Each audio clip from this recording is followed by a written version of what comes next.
Friends, welcome to Aamina சமையல். நம்ம சேனலில் பாவக்காய் குழம்பு ரெசிபி தான் ஃப்ரெண்ட்ஸ் பண்ண போகிறோம். பாருங்கள் ஃப்ரெண்ட்ஸ், இந்த மாதிரி நீங்கள் பாவக்காய் குழம்பு வச்சு கொடுத்தீங்கன்னா வேண்டான்னு சொல்லவும் மாட்டாங்க, பிடிக்காதுன்னு சொல்ல மாட்டாங்க, நல்லா விரும்பி சாப்பிடுவாங்க. அந்தளவுக்கு இதோட டேஸ்ட் இருக்குது. வித்தியாசமான ருசியில் ஈஸியான மெத்தடில் பாவக்காய் குழம்பு எப்படி செய்யலாம் வாங்க ஃப்ரெண்ட்ஸ் வீடியோவில் போய் பார்க்கலாம். வீடியோ கிளிக் போக முடியும். எங்கள் சேனல் புதுசாக பார்க்குறவங்க இது வரைக்கும் எங்கள் சேனல் சப்ஸ்கிரைப் பண்ணுங்கள். பக்கத்தில் பெல் ஐக்கன் கிளிக் பண்ணுங்கள்.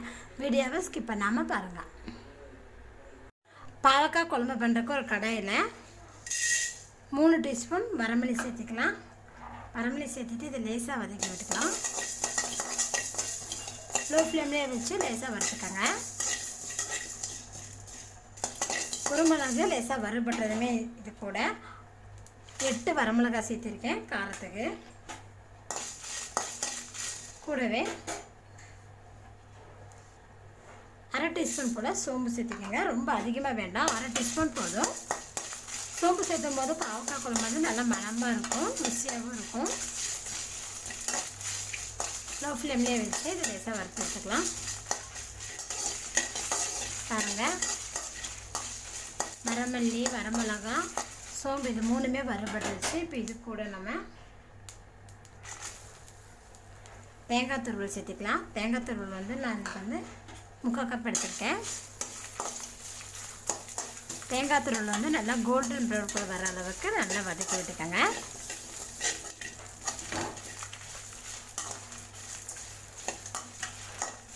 பாருங்கள், லோ ஃப்ளேம்லேயே வச்சு தேங்காய் நல்லா வறுத்தாச்சு. இப்போ இதை எடுத்து வேறு ஒரு பிளேட்டில் போட்டு கொஞ்சம் ஆறுனதுமே இதை நம்ம மிக்ஸி ஜாரில் போட்டு நல்லா நெய்ஸாக அரைச்சி எடுத்துக்கலாம். அதே கடாயில் 2 டீஸ்பூன் எண்ணெய் விட்டுக்கலாம். எண்ணெய் சூடானதுமே இதில் 300 கிராம் பாவக்காவை பார்த்திங்கன்னா இந்த மாதிரி ரவுண்டாக கட்டி அதில் இருக்க அந்த விதையை நீக்கியிருக்கேன். லோ ஃப்ளேம்லேயே வச்சு பாவக்காவை நல்லா எண்ணெயில் வதக்கி விட்டுக்கலாம்.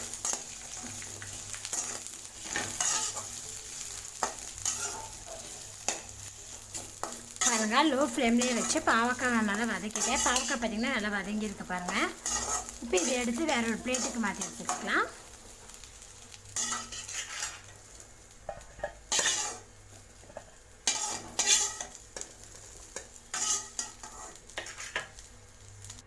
பாவக்காய் வதக்கின அதே கடாயிலேயே 4 டீஸ்பூன் எண்ணெய் விட்டுக்கோங்க. எண்ணெய் சூடாகட்டும். எண்ணெய் சூடானதுமே இதில் 1/2 டீஸ்பூன் கடுகு, 1/2 டீஸ்பூன் வெந்தயம். கடுகு வெந்தயம் பொரியும் போது கூடவே கொஞ்சமாக கருவேப்பிலை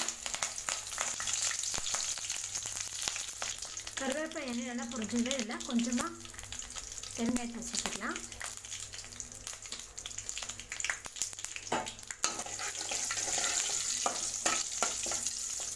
பார்த்தீங்கன்னா பெருங்காயத்தோட எண்ணெய் நல்லா பொரிஞ்சிருச்சு. இப்போ இது கூட 15 சின்ன வெங்காயத்தை முழுசாக போட்டிருக்கேன். வெங்காயத்தை நல்லா வதக்கி வச்சுக்கோங்க.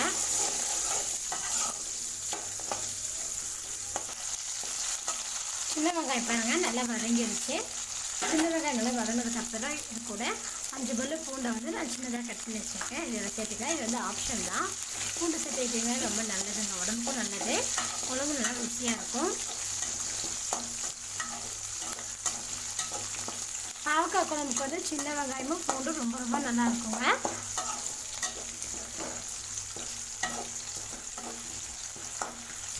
பூண்டு பாருங்கள் நல்லா வதங்கிருச்சு. இப்போ இது கூட கட் பண்ணி வச்சுருக்கிற 2 தக்காளி இதில் சேர்த்துக்கலாம். இது தக்காளி எல்லாம் வதக்கி விட்டுங்க. தக்காளி வதங்கிறது கொஞ்சமாக உப்பு சேர்த்துக்கலாம்.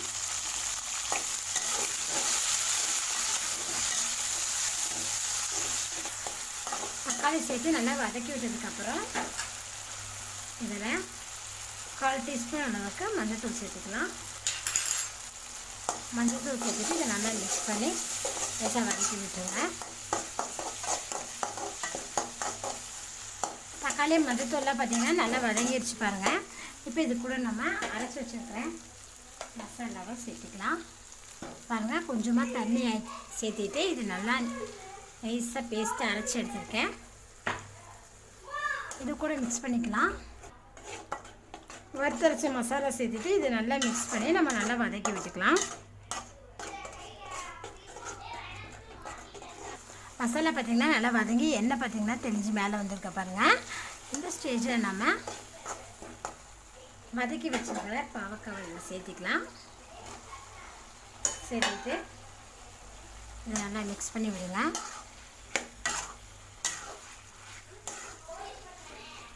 பாருங்கள், பாவக்காய் சேர்த்துட்டு நான் நல்லா மிக்ஸ் பண்ணி வதக்கி விட்டுட்டேன்.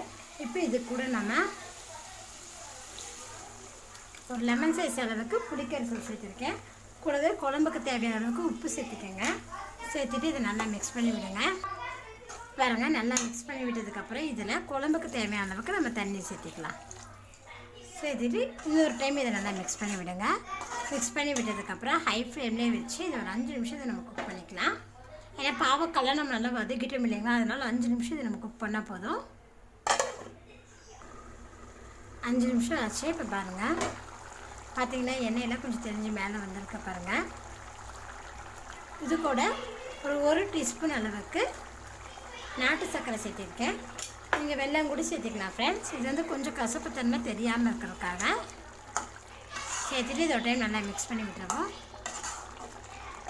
கரும்பு சக்கரை சேர்த்து நல்லா நான் மிக்ஸ் பண்ணிவிட்டேன். இப்போ ஃப்ளேம் வந்து லோவில் வச்சுருங்க. லோவில் வச்சுட்டு ஓப்பன்லேயே இது ஒரு 2 நிமிஷம் நம்ம இதை குக் பண்ணிக்கலாம். 2 நிமிஷம் ஆயிடுச்சு. இப்போ பாருங்கள், எண்ணெய் நல்லா தெரிஞ்சு வந்திருக்கு. பாவக்காய் பார்த்திங்கன்னா நல்லா குக் ஆகிருக்கு பாருங்கள். இப்போ நம்ம ஸ்டவ் ஆஃப் பண்ணிடலாம். இந்த மாதிரி பாவக்காய் குழம்பு வச்சு கொடுத்தீங்கன்னா வேண்டான்னு சொல்லவே மாட்டாங்க. பிடிக்காதவங்களுக்கு கூட இது நல்லா பிடிக்கும் ஃப்ரெண்ட்ஸ். அந்த அளவுக்கு இதோட டேஸ்ட் இருக்குது. பாவக்காய் குழம்பு வச்சிங்கன்னா நீங்களும் இது போல் செஞ்சு பாருங்கள். செஞ்சு பார்த்துட்டு உங்கள் ஃபீட்பேக்கை சொல்லுங்கள். என்னோட இந்த வீடியோ உங்களுக்கு பிடிச்சிருந்தா லைக் பண்ணுங்கள். உங்கள் ஃப்ரெண்ட்ஸ்க்கு ஷேர் பண்ணுங்கள். மறக்காமல் ஆமினா சேனல் சப்ஸ்கிரைப் பண்ணுங்கள். நன்றி.